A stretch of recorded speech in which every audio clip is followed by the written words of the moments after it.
Muy buenas tardes a todos y todas. Y muchas gracias, ¿verdad?, por la invitación a la doctora Glorimar Rodríguez, al Colegio de Humanidades.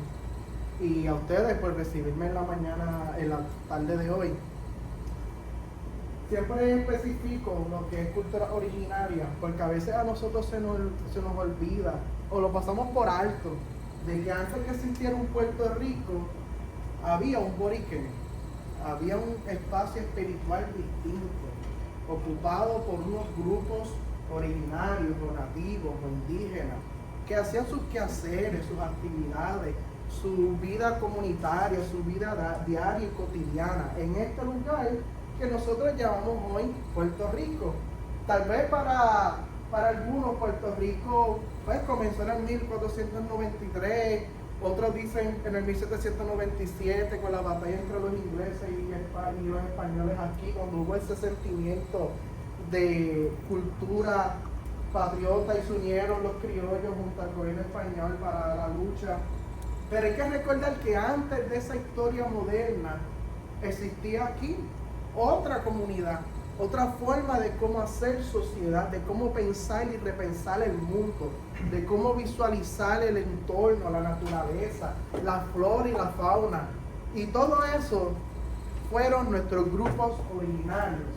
Y específicamente entonces que hay distintos espacios y yacimientos arqueológicos o que existieron en algún momento, como por ejemplo Plaza del Caribe, Maruca, donde es Ponce Tan Centro hoy en día, el mismo espacio del Centro Indígena de Tíbet, Jácana y como muchos otros. Pero Tíbet recoge lo que hasta el momento se considera el centro ceremonial más antiguo de Puerto Rico y del Caribe, por los grupos pretaínos o como se llama el grupo osteonoide, que es el nombre arqueológico. Más adelante vamos a estar comentando un poco sobre ello, pero antes que nada, siempre que se habla de las culturas nativas, se menciona a Ricardo Alegría, aunque muchas de sus investigaciones ya han sido tomadas y superadas un poco respecto a las nuevas investigaciones que han surgido en el campo de la antropología y de la historia, pero sí es cierto que este señor, Ricardo Alegría, vino siendo esa primera figura puertorriqueña que obtuvo la ciencia de la antropología y se la demostró a los puertorriqueños. Claro, aquí en algún momento vino el famoso arqueólogo estadounidense Irving Rouse, conocido en el mundo de la arqueología puertorriqueña, y yo siempre digo que él fue como el mito de Prometeo. Prometeus, ¿verdad?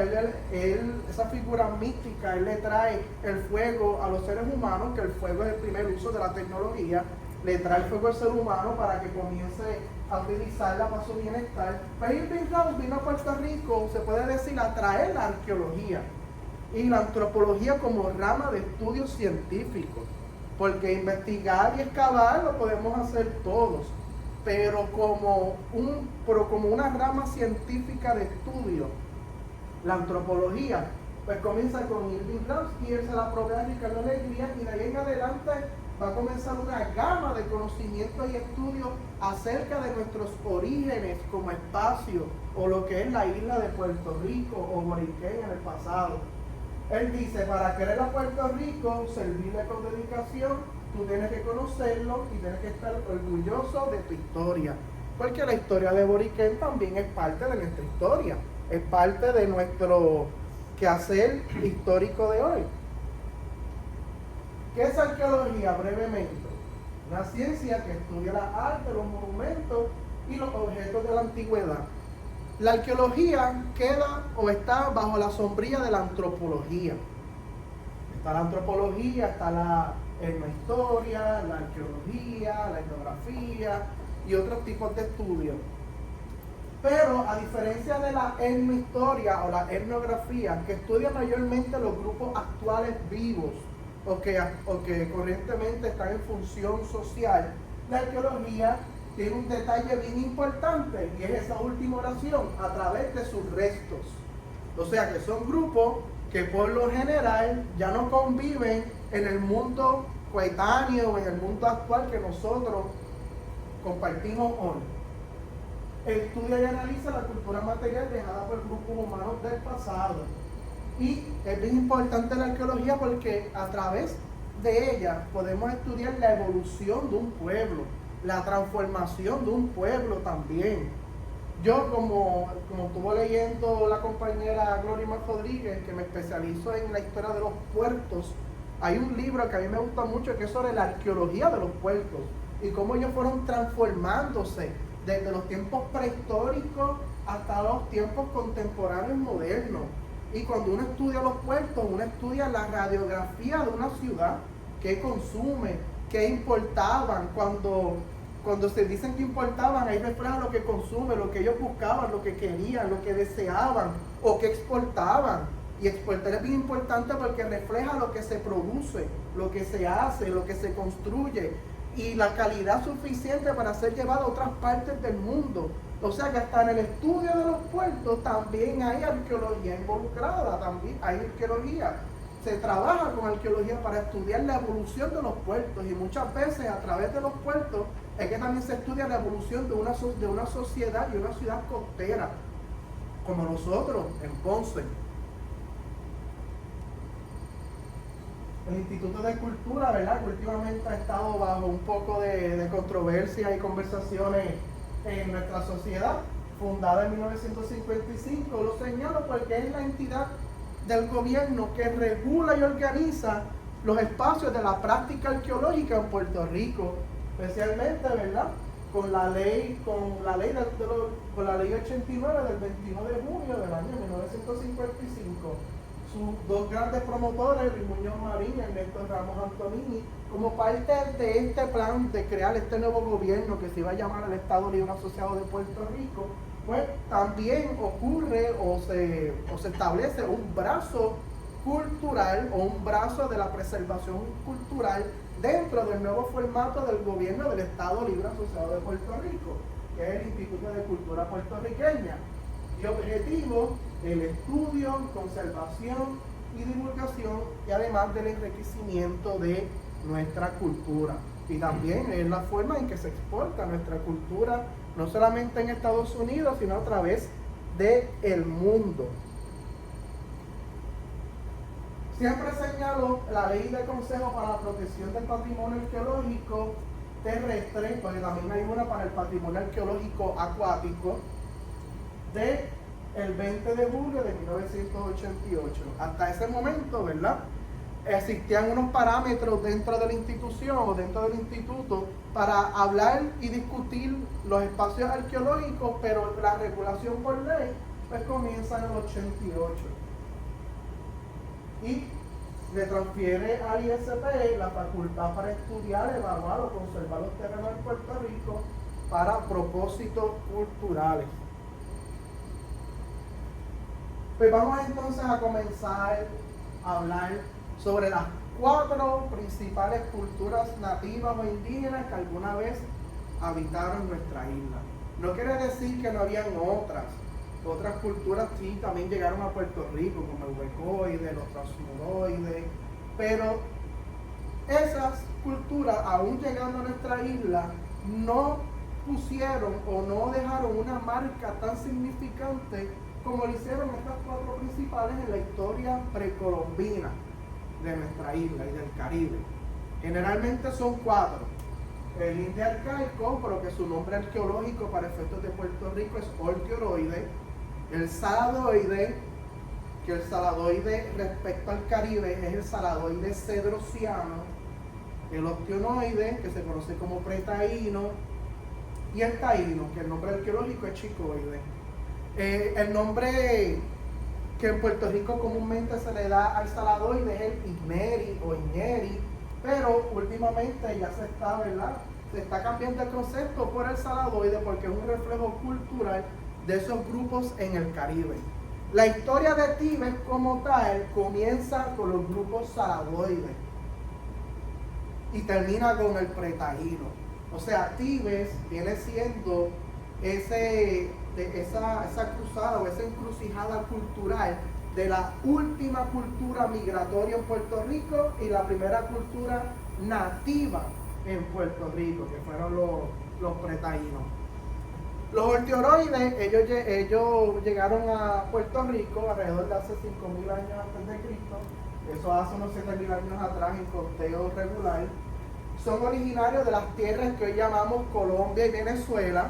Así que comenzaron a navegar por las Antillas Menores y por el Mar Caribe hasta llegar a Puerto Rico. Como les comenté, el nombre arqueológico es ortioroide. También hubo otro grupo arcaico que migró de la península del Yucatán, Belice, hasta llegar a lo que es el Caribe, que se llaman los casimiroides. Ahora, ese grupo no nos compete a nosotros porque su extensión no llegó a Puerto Rico, por lo menos arqueológicamente hablando. Pero sí ocuparon lo que es la isla de Cuba y la Española, especialmente la región occidental que hoy conocemos como Haití. Siempre en arqueología es bien importante recordar que no es una ciencia exacta. Todo es de acuerdo a posiblemente, según el estudio, según este arqueólogo, según este antropólogo.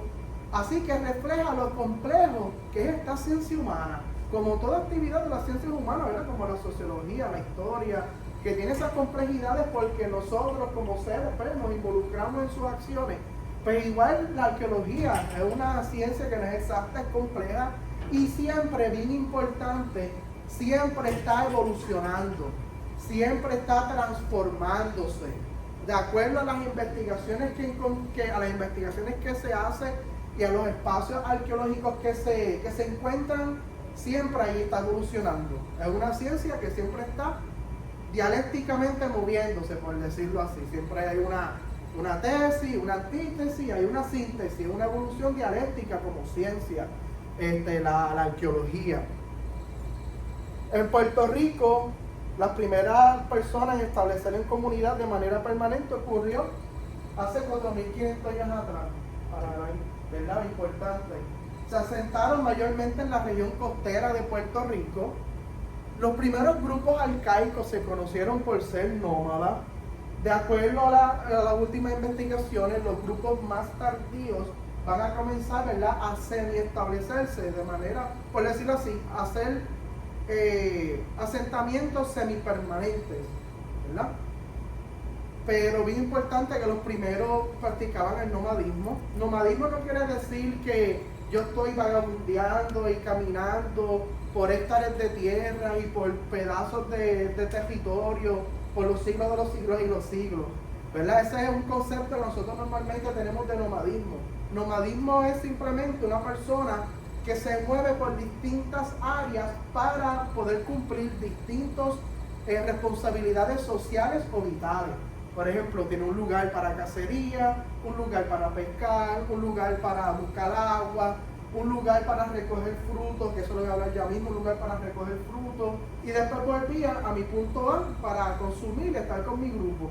Después nos movíamos en 5 o 6 meses para otro punto A, y volviendo hacemos ese mismo circuito, ¿verdad? Ese mismo circuito para poder subsistir. Eso es más nomadismo, ¿verdad? Ese concepto de que estamos dando vueltas y vueltas y vueltas sin saber para dónde vamos, ese es alguien que está perdido.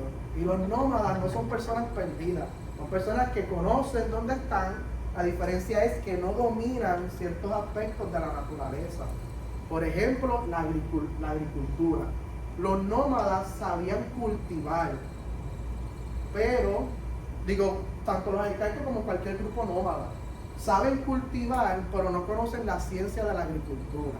Ellos pueden cuidar unas plantas, cuidar unas matas que producen frutas, que producen alimentos, pero la agricultura ya es una ciencia más compleja porque significa reproducir. Necesito reproducir alimentos, porque la población de la comarca o del grupo o de la tribu está creciendo. Entonces, esa ciencia de reproducción, de agricultura, pues no la dominaban. Sí dominaban cultivar. Ellos venían y si había un palo de quenepa o de mango, por ejemplo, pues lo sabían cuidar lo suficiente para que le dieran frutos a través de las temporadas. Pero, ¿cómo puedo sembrar más árboles o palos de mango para tener más alimentos? Pues todavía no domina esa ciencia. La diferencia entre cultivar y agricultura. una reproducción de alimentos. Eso implica también que si no tenían un dominio de la ciencia de la reproducción de alimentos, pues las comunidades no pueden ser grandes, tienen que ser reducidas, limitadas, pequeñas, para que el alimento se distribuyera entre todos por igual. Otro caso también es que estos grupos nativos, ellos tenían una división social del trabajo. Lo que llamaríamos hoy una economía planificada, ¿verdad? Si utilizamos un término de los gobiernos socialistas, una economía planificada o una división social del trabajo. Se producía lo que se necesitaba, no se producía de más porque se pierde. Tampoco no se produce de más porque el fin no es explotar a nadie.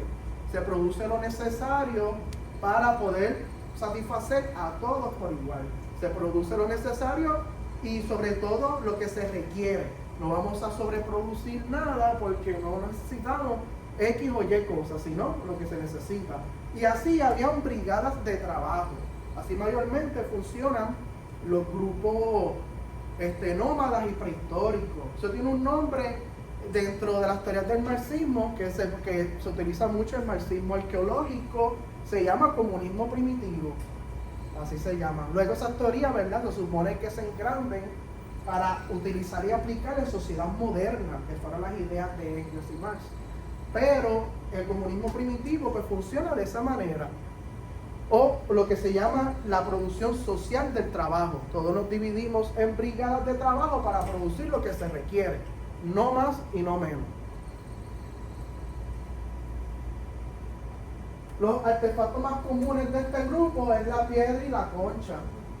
Aquí nosotros, por la región del Tuque, tenemos un lugar que se llama Las Cucharas en Ponce, ¿lo han escuchado, verdad? Se llaman las cucharas por los artefactos en forma de cuchara, hechos de concha y caracol de estos grupos nativos, que son los arcaicos. Maruca, o la avenida Maruca, que está en el actual Ponce Town Center, también es otro espacio importante para los grupos arcaicos. Y ahí se encontraron muchos yacimientos también. Ya lo de nomadismo lo tocamos. Dependía mayormente de la caza, pesca y recolección de frutos. Algo bien importante, normalmente en los libros convencionales de historia se habla de cazadores, recolectores para referirse a los nómadas. Pero en la condición existencial de las personas que viven en las islas, donde no hay animales, ni fieras, ni mamíferos grandes para cazar, el término correcto es pescadores y recolectores. Porque aquí no habían bisontes, no habían elefantes, no habían tigres, no habían osos, ni venados, ni nada de estos grandes animales o fieras terrestres. Alguna vez que existieron en el Pleistoceno, ¿verdad? En el último periodo de la glaciación, hace 11.700 años atrás, ni tampoco los animales actuales terrestres que existen hoy, ¿verdad?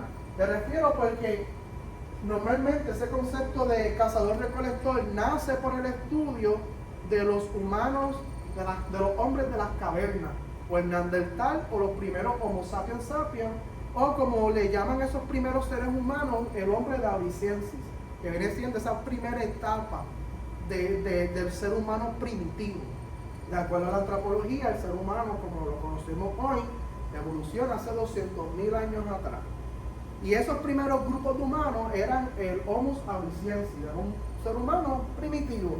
Pues ellos sí cazaban mamuts porque estaban en plena era de hielo, dientes de sable, perezosos gigantes. Y los grupos prehistóricos post-glaciación, pues las fieras y los animales grandes que nosotros conocemos hoy. Pero en las islas no tenemos esos tipos de animales, sino los más grandes son los acuáticos. Los manatíes, tortugas marinas, delfines, ballenas, tiburones. Y los animales terrestres, que son los pequeños, pues, los que son las jutías, pequeños lagartos. Lagarto me refiero más también a la iguana de la isla de Mona, que es una iguana nativa. La que vemos por ahí son plagas, pero la de la isla de Mona es nativa de nuestra isla. Yacimientos y excavaciones arcaicas, las principales, ¿verdad?, y las más conocidas: Cayo Conferencia en Salinas, Cayo Hondo y Puerto Ferro en Vieques, Maruca en Ponce, que ese nos compete a nosotros, Angostura en Barceloneta y Nueva María de la Cruz en Loíza, que ese es el más conocido porque se ha convertido en un parque municipal del gobierno de Loíza. Miren el tipo de gruta donde estos grupos arcaicos vivían. Ya los arcaicos para esta época son arcaicos tardíos. Ya ellos practicaban posiblemente el uso de la cerámica básica. La cerámica es bien importante porque eso lo hace a ellos una cultura agroalfarera. Conocían un poco también sobre protoagricultura. Recuerden que los pueblos evolucionan a través de su trayectoria y de sus experiencias. Y así, por lo tanto, los grupos van funcionando. Otras veces me han preguntado, ¿pero cómo ellos sabían? Pues miren, estos grupos pertenecen a lo que se llaman las sociedades de los pensamientos prelógicos. O sea, que la lógica no estaba desarrollada todavía. Y dentro de la lógica desarrollada que nosotros conocemos hoy, tenemos el empirismo aristotélico, que es la experiencia, que es aprender a través de la experiencia. Si 5 comieron esa fruta y se envenenaron, nadie más come esa fruta. Si 6 se fueron a navegar cuando estaba nublado y se murieron, nadie más vaya en navegación cuando esté nublado. Eso se llama aprender a través de la experiencia o el empirismo aristotélico, una de las formas básicas en que un ser humano aprende y conoce de manera natural e instintiva. Y así que mayormente estos grupos, igual que los otros grupos precolombinos, pues funcionaban y existían. Los saladoides. Aquí comienza entonces la historia de ti, el parque ceremonial. Y también termina, con este grupo va a terminar la etapa de las grandes migraciones del Caribe, de grupos nativos, por lo menos a la región del Caribe occidental. Se le considera la primera gran cultura agroalfarera, aunque ya el arcaico tardío estaba comenzando a conocer la cerámica. También le llaman los grupos acerámicos a los arcaicos, porque hay teorías que dicen que ellos sí conocieron la cerámica, pero no le daban uso ni atención. Esas son teorías, recuerden, en arqueología hay muchas teorías. Los saladoides en algún momento convivieron con los arcaicos en Puerto Rico y eventualmente van a absorber los arcaicos porque eran un grupo mayor, o sea, más desarrollado. Eran excelentes navegadores. Y con los saladoides va a introducirse a Puerto Rico la cultura arahuaca, que es ese término sombrilla para referirse a distintos grupos culturales que hablaban alguna forma de lengua arahuaca y practicaban una cultura similar también. Son originarios de la región del Orinoco en Venezuela. El Orinoco se le considera como la cuna del Caribe. Bien importante ese detalle, la cuna del Caribe. El primer yacimiento, por lo menos el yacimiento arqueológico más antiguo que se ha encontrado en el Caribe es el hombre de Banguari. Se encontró en la isla de Trinidad, en la región de Trace, T-R-A-C-E, que llaman de Banguari Trace. Posiblemente sea una mujer, ¿verdad? De acuerdo a los estudios. Data de hace 7.000 años atrás. Y ese es hasta el momento, como les dije, el yacimiento arqueológico humano más antiguo en todo el Caribe. Eso hace del Caribe una de las regiones más nuevas para nosotros el ser humano. Porque si la Tierra tiene 4.6 billones de años o 4.6 mil millones de años, y el ser humano tiene, bueno, el Australopithecus, que eran esos primeros grupos homínidos, o el Homo habilis, tienen unos 3 millones de años o 2 millones de años, y ellos se quedaron más por la región de África. Así que esa fecha de 7.000 años atrás hace del Caribe uno de los lugares más nuevos del mundo. O sea, nosotros estamos viviendo lo más nuevo de paquete que tiene la naturaleza terrestre para nosotros, la región del Caribe. ¿Cómo ellos conocen? Eso lo voy más adelante, eso lo toco más adelante. ¿Cómo se puede estudiar la fecha de un yacimiento arqueológico? Especialmente si es materia orgánica como huesos, cerámica, es a través del estudio radiocarbono 14. Ese estudio te da la composición química o la composición bioquímica material Y con eso los arqueólogos pueden trazar la fecha de ese artefacto o el hueso. Y a la misma vez, si usted estudia esa composición y los materiales, pueden conocer de dónde sacaron los materiales o lo extrayeron para hacer una vasija, por ejemplo. Y así usted puede recrear una escena arqueológica sin tener que ir al pasado, sin tener que viajar en el pasado, ¿verdad? Recrear una escena arqueológica. Así como los criminólogos recrean una escena de crimen, ¿verdad? Para conocer y saber quién cometió qué fechoría. Con el estudio de radiocarbono 14, uno puede literalmente viajar al pasado a través del estudio de esos materiales. Ya el saladoide, como les comenté, tenía la agricultura desarrollada. Ellos se asentaron usualmente cerca de los ríos y el mar, y sus poblados se localizaban cerca de las zonas de mangle. Eso entonces nos hace pensar a nosotros, Tíber no está en una zona de mangle, Tíber no, aunque Ponce es costero, pero Tíber no se encuentra en una costa. Eso nos hace señalar que los saladoides que se establecieron en Tíber, que se desarrollaron en el actual barrio de Tíber, eran saladoides tardíos. Otra manera que nosotros podemos conocer qué tan temprano, qué tan tardío era un grupo cultural, es a través de la confección de sus vasijas. Las vasijas nos dicen a nosotros mucho, no solamente con el estudio de radiocarbono 14, sino la evolución del pueblo. Las vasijas Hacienda Grande, que se lo voy a enseñar más adelante, voy a enseñárselas aquí. Las vasijas estilo Hacienda Grande, que pueden ver que están pintadas en blanco sobre rojo. En la mezcla del blanco y el rojo hace el color rosa, así que además de ser bicolor, es tricolor. Estos grupos se los consideran como esos primeros en tener los pigmentos para poder tener el arte por dibujo. Estos grupos, o los saladoides estilo Hacienda Grande, fueron los saladoides tempranos, los que llegaron de Venezuela, donde ellos son actualmente, y se ubicaron en Puerto Rico.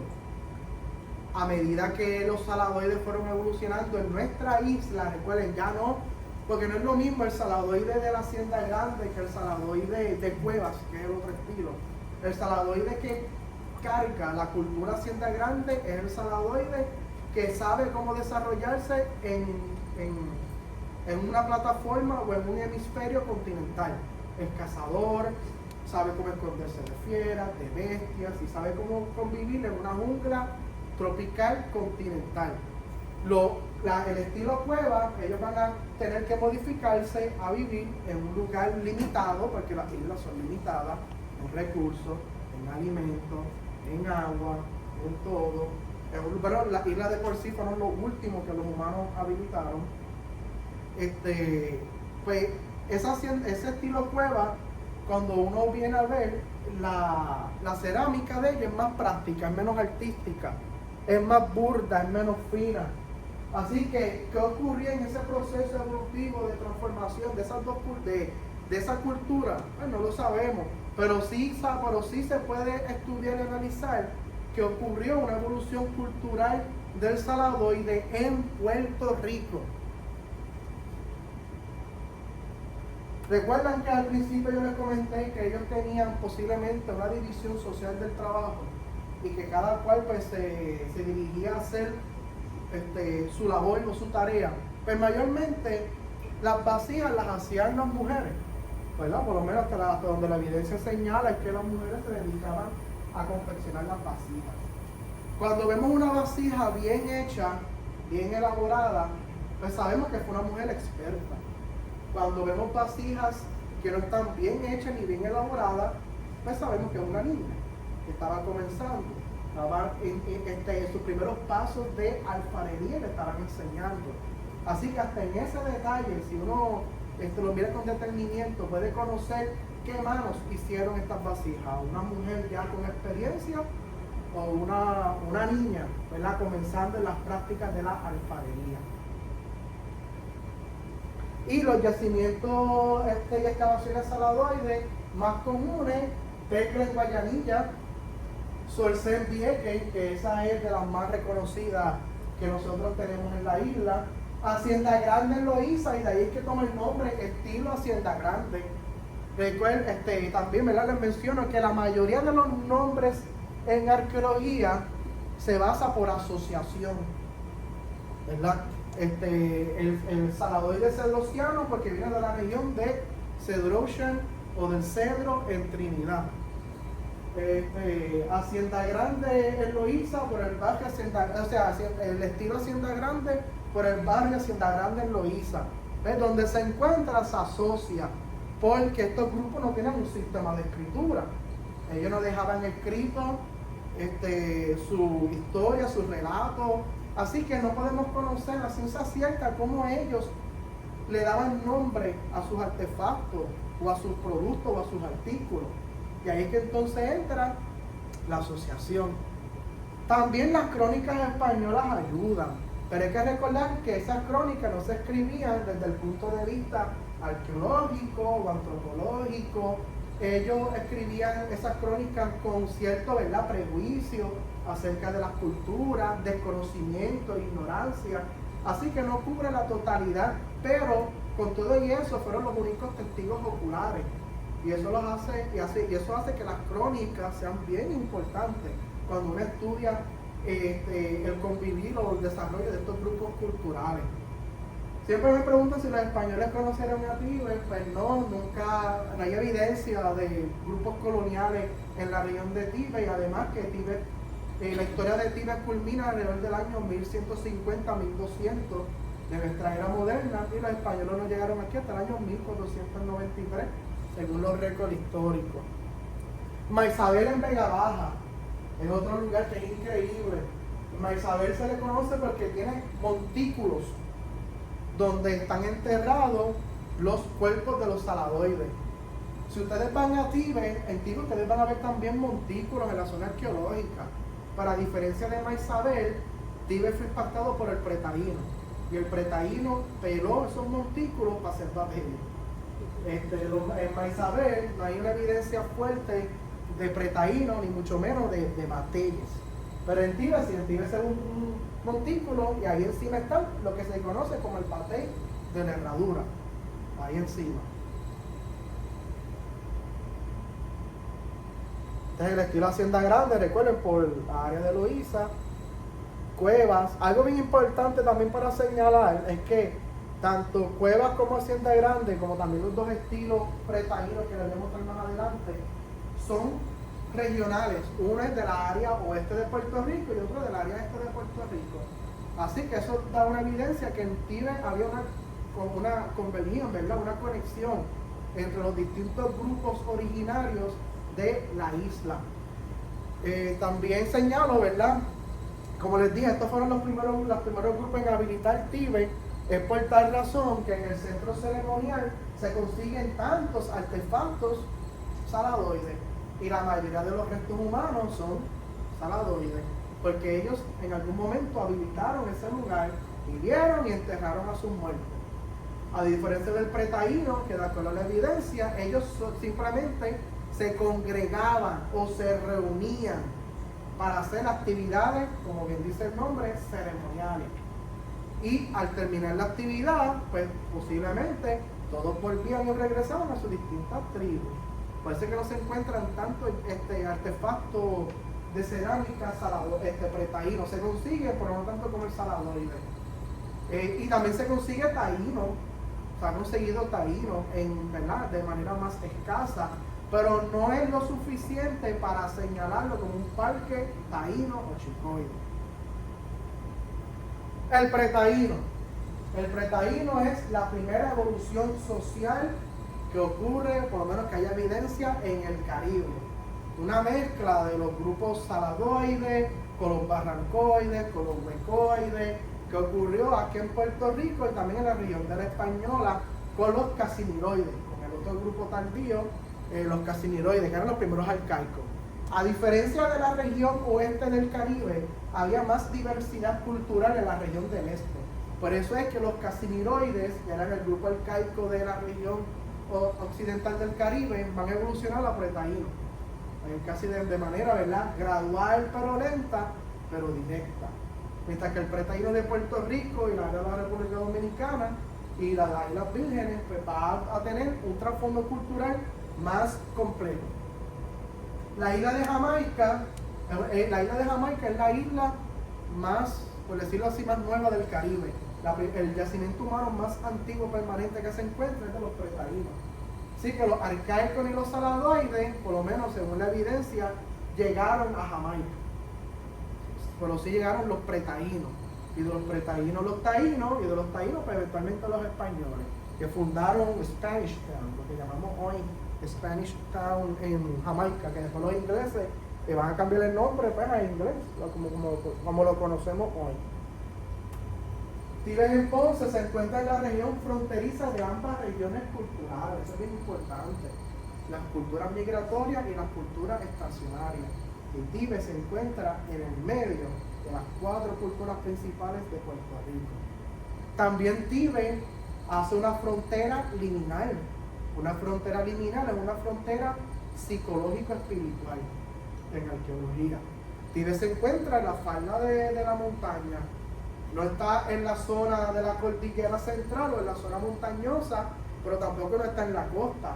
Está en una línea o en una frontera liminal o psicoespiritual o mágico-psicológico-espiritual, como ustedes deseen llamarle. Eso que refleja que ellos, muy probable, consideraron que habían 2 formas o 2 tipos de mundo. El mundo terrenal, donde yo conseguía mis alimentos en la costa, y el mundo espiritual, donde está la montaña, donde de acuerdo al conocimiento de la etnografía, pues ellos entendían que vivía Yuquiyú o Yocajú en distintos espacios de la montaña. Y ahí que se encuentra Tibes, en ese espacio liminal. Algo bien importante que no mencioné anteriormente, la navegación. Para ellos poder llegar de Venezuela a Colombia, al Caribe, necesitaban ser buenos navegantes. Hay 2 tipos de navegación. A medida que el humano fue evolucionando y fue dominando los mares, pues hay 2 tipos de navegación. Navegación orilla-horizonte, que es que yo voy navegando y mirando el horizonte, y mientras veo el horizonte no me pierdo. Cuando uno está aprendiendo a nadar, que se aguanta un poco de la baranda para no ahogarse, pues algo así. Y después está la navegación de hondo calado, que es la navegación ya a aguas profundas, que es cuando ya uno domina el arte de navegación a una mayor proporción. Y mayormente la navegación de hondo calado, para los tiempos donde no había tecnología, se hacía por la noche, para utilizar las estrellas como punto de referencia. ¿Verdad? Y así entonces se podían guiar a través del mar Caribe utilizando la estrella del norte. De día obviamente las estrellas están, pero la luz solar los opaca y iban a morir si no veían las estrellas, naufragaban, pero con las estrellas podían entonces dejarse llevar y llegar a su destino. Estas navegaciones no eran seguras. Los aproximados de 10 navegaciones que salían, 3 no llegaban. Era un 70% de probabilidad, un 65%. Pero llegó lo suficiente para hacer una historia precolombina en el Caribe. Así que en eso hay que dárselo a ellos. El incremento demográfico con los pretaínos. Aquí, como los pretaínos van a comenzar a desarrollar y a conocer la agricultura, bien importante, van a poder reproducir alimentos. Van a también a dominar la pesca, ¿verdad? Porque al dominar la navegación van a dominar también la pesca y también, como les mencioné, la agricultura. Y eso automáticamente va a poder incrementar la población. A reproducción de alimentos, mayor población. Los yacimientos más importantes de esta cultura se han encontrado en la costa sur y oeste de Puerto Rico, como Tibes, por ejemplo. Y ellos son los responsables en convertir a Tibes de un centro de vivienda a un espacio ceremonial. Eso se llama terraformiar. Ellos van a transformar o terraformiar a Tibes de un espacio para vivir a un espacio de congregación. ¿Y cómo hicieron eso? A través de los batalles y las plazas que se construyeron, o por lo menos que hay evidencia en la zona arqueológica. Hoy en día el centro ceremonial se compone de 9 estructuras de piedra, 7 batalles y 2 plazas. Yo siempre le recalco a las personas que las plazas y los batalles son nuestra infraestructura precolombina, es nuestra arquitectura. Esa es la infraestructura nuestra. Una vez en Tíbet, me recuerdo, yo atendí un grupo que era una escuela de arquitectura de la Universidad de Tennessee. Y ellos vinieron a Ponce a estudiar la arquitectura neocriollo, o neofrancés, o neocolonial, o hacienda urbana, que tiene la calle Castillo y las distintas áreas de casco urbano de Ponce. Pero yo les señalé a ellos, ustedes ya estudiaron esa arquitectura colonial, moderna, pero en estos ellos no fueron a Tíbet por estudiar arquitectura, ellos fueron a Tíbet por ocio. Pero yo les mencioné, pero aquí donde estamos nosotros ahora mismo, también esa arquitectura, esta es la arquitectura precolombina, nuestra arquitectura precolonial, son los batalles y las plazas, poner una piedra sobre encima de otra, ¿verdad? Construir aceras y caminos, esa es arquitectura también, no es simplemente hacer edificios magníficos e impresionantes. Hacer esos batalles y las plazas era lo más complejo para ellos, dentro de su conocimiento de construcción. Y esas piedras que construyeron los batalles que hicieron los batalles y las plazas que conocemos hoy, vienen del río portugués, río muy importante, porque ese río va a cruzar por el mismo medio del centro ceremonial o el mismo parque indígena de Tíbet. Fue un cuerpo de agua y de alimento para los grupos salabroides pretaínos y taínos. Y también ese río va a conectar por el casco urbano de Ponce. Así que también fue fuente de agua y alimento para los primeros colonos en Ponce. El río portugués comienza en el bosque estatal Quilarte en Adjuntas y desemboca en el barrio Playa de Ponce, ¿verdad? Junto al río Chiquita, allí cerca del puerto. Ese río era una vena o una forma de conexión entre la zona costera y la zona montañosa.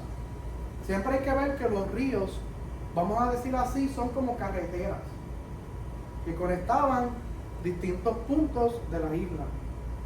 Y las canoas eran como guaguas, ¿verdad? En una canoa se montaban de 10 a 15 grupos nativos y por ahí navegaban por distintas áreas de Puerto Rico, iban de la zona costera a la zona montañosa, conectaban el Puerto Rico Atlántico con el Puerto Rico Caribeño, todo eso a través de las canoas. Y por ahí mismo continuaban y llegaron al Mar Caribe, cogían conchas, caracoles, en Tíbet se han encontrado hasta huesos de manatíes, también caparazones de tortugas marinas, así que, y caracoles también. Así que quiere decir que ellos tienen una conexión casi diaria con el Mar Caribe utilizando el río portugués, que era un río navegable con más volumen de agua para esos tiempos. Mayormente las canoas se hacían de dos tipos de árbol, de la ceiba y el samán. El guayacán no, porque el guayacán, aunque es una madera fuerte, pero no flota. Y la ceiba y el samán son huecos por dentro, así que son bastante cómodos para uno hacer una canoa. Y recuerden que estas personas tenían que aprender a leer la naturaleza, así como leer las estrellas o conocer las estrellas, también tenían que aprender cómo conocer las migraciones de las aves, el movimiento de los vientos, la marea y también la flora. ¿Cómo yo sé que esta ceiba tiene una madera de buena calidad o va a producir una madera de buena calidad para hacer una canoa? Pues mirando qué tan florecientes son las espinas. Entre más florecientes las espinas de una ceiba, mejor es la calidad de ese árbol y la madera que va a producir. Y así entonces yo podía hacer una canoa, una piragua y navegar, recuerden, no solo por Puerto Rico, sino también por el Caribe, porque está la teoría del intercambio comercial. Decimos teoría, obviamente había un intercambio comercial, lo que no sabemos es a ciencia exacta ese intercambio y cómo ocurría. Por eso decimos que es teoría. Entre lo que hoy en día es Haití, República Dominicana y Puerto Rico.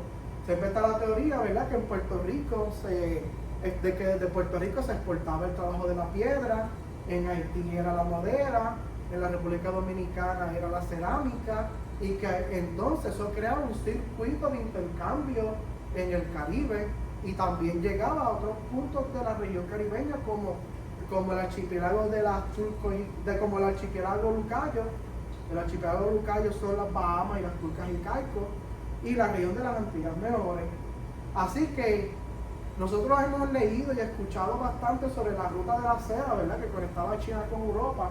Por aquí también había una ruta marítima que conectaba la región del Caribe hasta el archipiélago de los Lucayos y la región norte de América del Sur.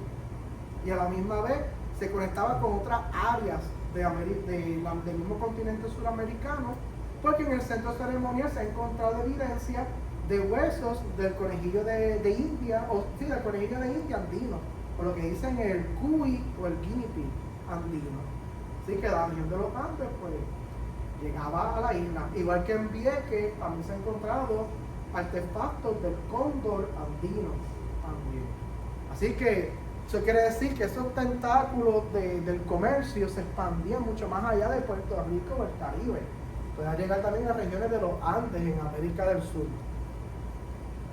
Esta cultura, el pretaíno, se considera como una región como una cultura de transición al taíno. Mayormente los libros de antes no discriminaban o no hacían esa discriminación entre pretaíno y taíno, pero últimamente se está haciendo porque se están viendo unas diferencias. No es que ellos no sean, ¿verdad?, los papás de los taínos, por decirlo así, pero ¿cómo podemos marcar esas diferencias? Pues a través de los artefactos y los objetos que trabajaban. No es lo mismo una vasija pretaína que taína. Una vasija pretaína, si vemos aquí, es un poco más elaborada, más abierta, que va a ser la vasija taína. Ya la vasija pretaína estaba comenzando a tener incisiones, pues la cerámica cruda, líneas, ¿verdad?, para trabajarla.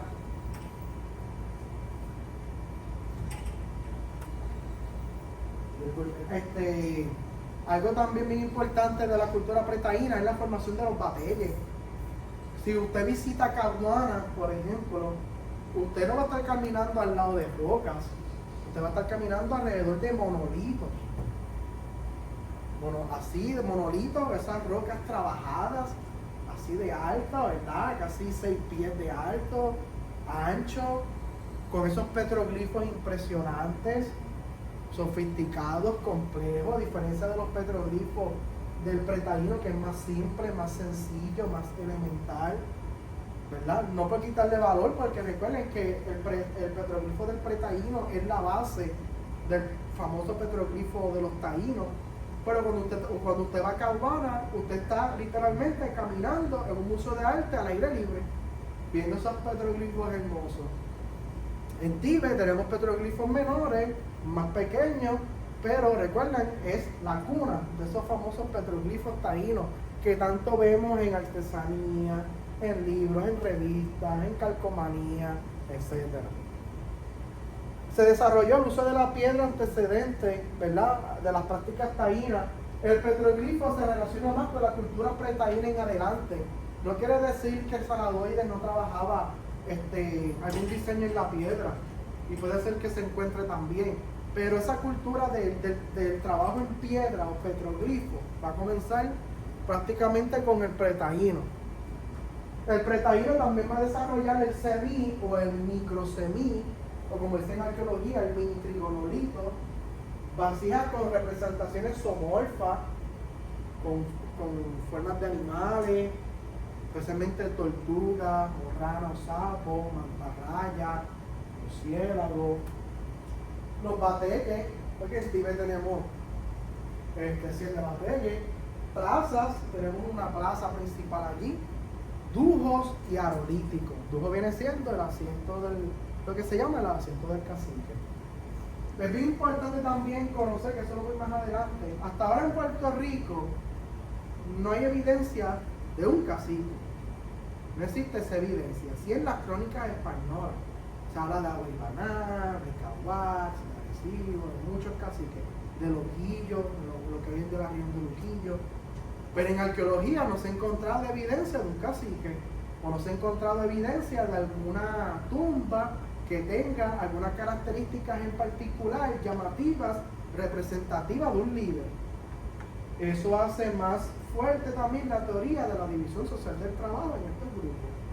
Porque en otras culturas sabemos quién es el líder, porque tiene mausoleos o pirámides, o los entierran con oro o con artefactos o con algo llamativo que lo hace distinguir de los demás. Que aunque nosotros no estemos en esa época, sabemos que esto es importante porque lo enterraron con 5 espadas y esto parece que eran personas común y corriente porque no las enterraron con nada, con pocas cosas. ¿Ven? Así uno puede aprender a deducir un poco, leer un poco sobre la organización social de ellos, pero no se ha encontrado evidencia de un cacique.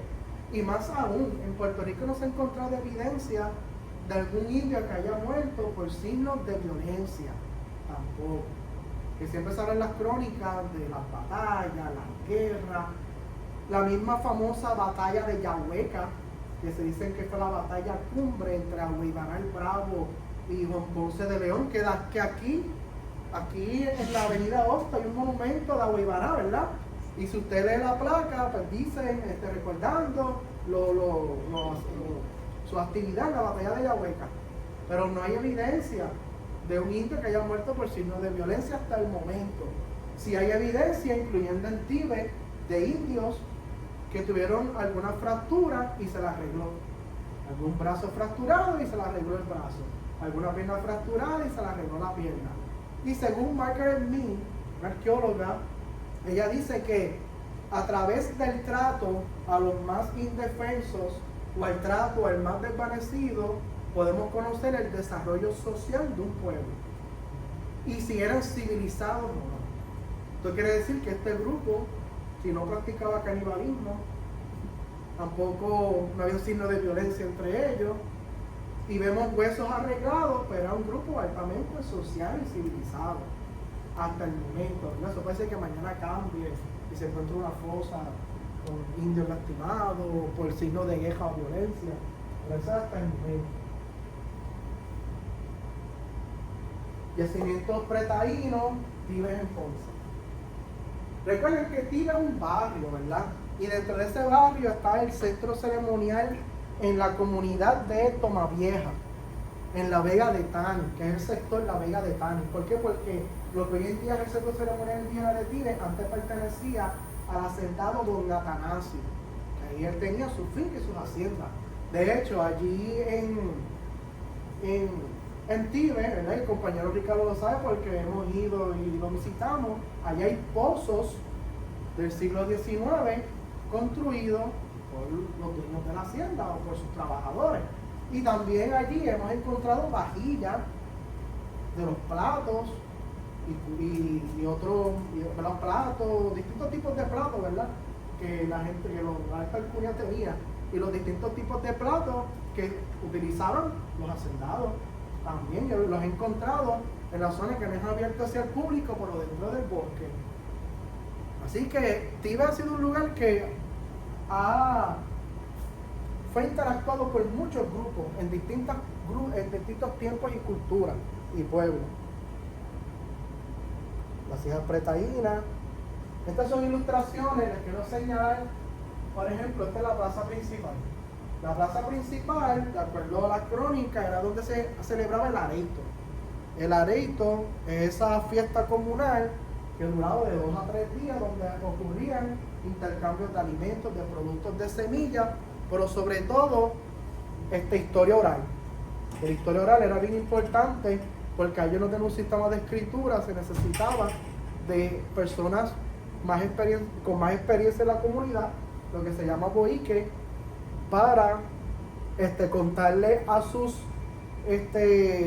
las generaciones más jóvenes la historia de su comunidad, la historia de su poblado, de su tribu. Y en arqueología, estudiar lo que es o conocer lo que es la historia oral o transmitir la información de los más viejos a los más jóvenes y contar esa historia se llama mito cosmogónico. El mito cosmogónico es nada más y nada menos que transmitir y contar la historia, pero no recreada, sino revivida. Para nosotros es algo que tal vez no podamos entender, porque nosotros no podemos viajar en tiempo y espacio. Pero para ellos, dentro de su conocimiento, ellos no recreaban, ellos revivían la historia. Por ejemplo, un ejemplo de recrear es una obra de teatro. Todo el mundo se pone un atuendo y una ropa y recreamos la obra de Hamlet, de Shakespeare. O nos ponemos ropa militar y recreamos la batalla de Gettysburg en la guerra civil americana. Pero ellos pensaban que estaban reviviendo. El mito cosmogónico es el pensamiento base de todo ser humano religioso, de todo ser humano y sus ideas religiosas. Por ejemplo, en términos más actuales, la misa, a las personas que no creen, pues pensarán que es una obra de teatro, la misa católica. Todo el mundo se pone una sotana, se pone una ropa, pone una mesa, pone copa y estamos recreando algo. La última cena. Pero para la persona que cree, piensa que está reviviendo ese sacrificio de Dios y la última cena. Y que no se está recreando, se está reviviendo. Y eso, lo más cerca que nosotros tenemos al pensamiento, es ese ejemplo, al mito cosmogónico.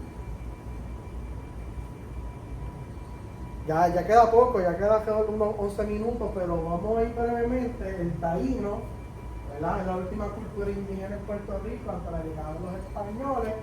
El término taíno es un adjetivo y significa bueno, porque, ¿verdad? El español se dedicó a escribir cómo se llamaban ellos, ¿verdad? Por las barreras lingüísticas que había. Al momento de la conquista, esta cultura se extendió desde Jamaica hasta las Antillas Menores. Los taínos no tienen una formación política unitaria, como tenía el imperio azteca o el inca, o una confederación como los mayas o el imperio maya, pero sí tenían lo que en inglés se llama un realm o un dominio cultural, no político pero cultural, que iba desde Jamaica hasta las Islas Vírgenes Americanas, inglesas y esa región. Eso se llama un dominio cultural o un cultural realm, no político, pero sí un grupo en específico. Este es un ejemplo de vasija periodo taíno, a diferencia del pretaíno, que es más ancha. El pretaíno se ve esa transición entre vasija saladoide y la de taíno. Y esta es la expansión de los taínos. ¿Ven? Hay tres grupos de taínos principales: el occidental, el clásico y los orientales. Y el taíno clásico se cree que era el taíno más avanzado de los tres. Que aquí estamos nosotros, ¿verdad? Y lo que es Haití, la República Dominicana, Puerto Rico, Vieques, Santa Cruz. Y la isla de Santa Cruz, las Islas Vírgenes. Eso se le conoce como el grupo de los taínos clásicos, el más avanzado, ¿verdad? Hasta el momento hay hasta los tres otros grupos distintos. Y estos son los indios caribes, o las tribus que obviamente de aquí es que sale el nombre región del Caribe o Mar Caribe por esa tribu. Una posible organización social de los taínos. Recuerden que los europeos tenían un concepto de clases sociales, lo que estos grupos no tenían. Ellos no tenían un concepto de clases sociales. Eso es un término o una forma de organización social europea. Aquí era más la división social del trabajo. Pero, de acuerdo a las crónicas, había un cacique, un taíno, un boique y los naborias. Y lo dividen en esos tipos de clases sociales. Y al cacique, que como les mencioné anteriormente, no hay evidencia arqueológica de ello, también en algunos documentos históricos se le conocía como reyuelo o pequeño rey, porque recuerden que ellos vienen con esas ideas de reyes, emperadores, príncipes, princesas y todo el estilo. Sociedad taína, primero los petroglifos que les mencioné, que salen muchas calcomanías y artefactos. Una recreación de un yucayeque, de acuerdo a Fernando Gonzalo de Oviedo. Continuando de la sociedad taína, miren estos petroglifos y miren los monolitos trabajados. Son grandes, son altos, son bien elaborados. Ilustraciones de Caguana. Fin de los taínos como grupo originario. Recuerden que al llegar los españoles, pues ese intercambio cultural pues va a comenzar a diseminar lo que es el grupo originario taíno, ya sea por las guerras, trabajo forzoso, bueno, las guerras de acuerdo a las crónicas, trabajo forzoso, inmigraciones de los distintos grupos alrededor del Caribe y de América del Sur. Siempre yo hago la salvedad, siempre, que de acuerdo a los registros de los cronistas españoles, vivían unas personas que le llamaron indios por la idea de que habían llegado a las tierras lejanas de Asia y por los escritos geográficos de Marco Polo, de llamarle Indias a las islas y tierras del lejano oriente.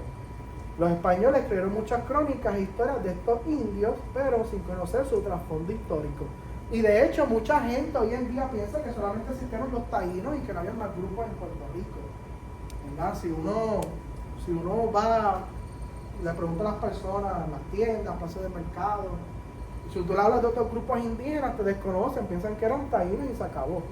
Esto es un mapa esquemático que una vez yo hice para dividir las distintas culturas nativas de la isla, el orquioloide arcaico, el salamoide cerrociano, con los tres distintos grupos, aunque en Puerto Rico son más notables Hacienda Grande y Cueva, que el octonoide, que es el pretaíno, que hay dos estilos, el estilo Elena y el estilo Ostiones de pretaíno, y en Tibet se siguen esos dos estilos en forma de estilos de vasijas, me refiero. Y luego estos dos grupos van a concluir en el chicoide, que es el taíno.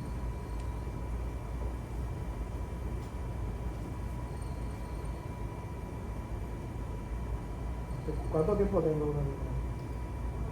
10 minutitos. Ok. Pues brevemente ir por encima lo que es la historia del Centro Indígena de Tibet. Entonces ahí hizo un afiche para el 40 aniversario del centro que se celebró en el 2022. En el 1975 pasó por nuestra isla la tormenta tropical Eloísa y dio fuerte a la región sur de Puerto Rico.